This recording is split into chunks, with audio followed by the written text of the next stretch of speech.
Hey there boys and girls, Lucky here and welcome back to another CSGO video. Today we're gonna talk about why it is so hard to shoot enemies in the back of their heads. So I'd say, let's get right into it.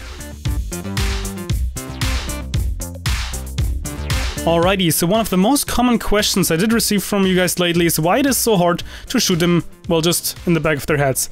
Now, first of all, you have to understand that due to the player model being slightly kind of hunched over like that, kind of bent over slightly, the actual hit bubble of the head right here at the back, is smaller in comparison to the front. So you can see, from the top it all extends all the way down right here to the chin, which will result in a one-hit headshot, obviously, like that. Now, if we go to the back side of the player model, you can see that the back and the neck, they're kind of covering that up. So it's actually just about like half of the size, I'd say. So when you're hitting right here in the back, it's not killing him because his back is kind of eating all the damage and not going through his head, as a proper bullet should do.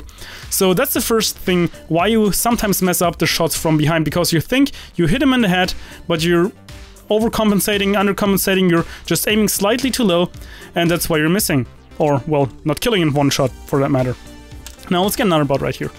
There's another big thing why you're not able to kill them. So usually on all the workshop maps, all the community maps, like all bots maps, like aim bots and stuff like that, whenever you're training, you're usually playing like against bots, for example, and they're always looking at you when you're playing those workshop maps. So in this scenario, obviously, they're not. I can just walk around them, but usually they're always facing you, which is also the case in deathmatch for the most part. Whenever you're in a gunfight, the guy, even if he's not watching you right from the get-go, will turn to you, and then he's watching you.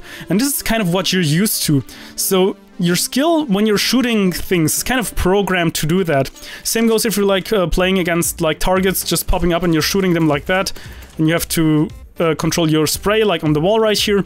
Stuff like that will definitely build up your skill and your muscle memory for that in order to get better. However, you also have to be able to then apply it to a player model, and for that matter all sides of the player model. You kind of want to be able to program yourself to do that, because if you're playing always against the bots and they're always looking at you, you're always programmed for looking straight at them and firing. That's basically just what you're used to.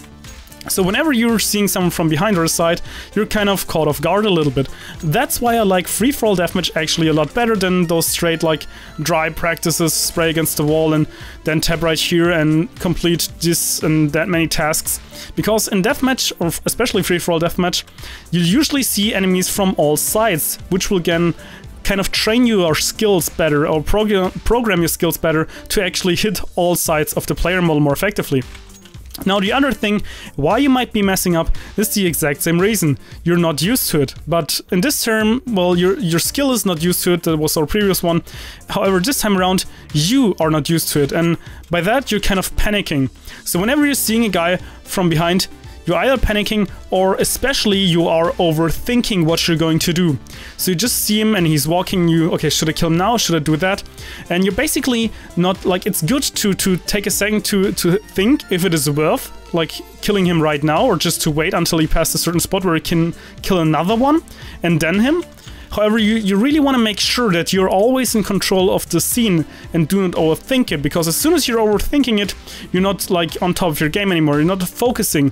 Like when you're following the guy on, like this guy from behind, and your crosshairs on his head all the time, and you see him moving around and you see another one kind of popping up back there, you fire at that guy, or for that matter, you see, follow him right here, and this guy pops up, and then you fire at him, and then you turn over to him, and that's how you do it.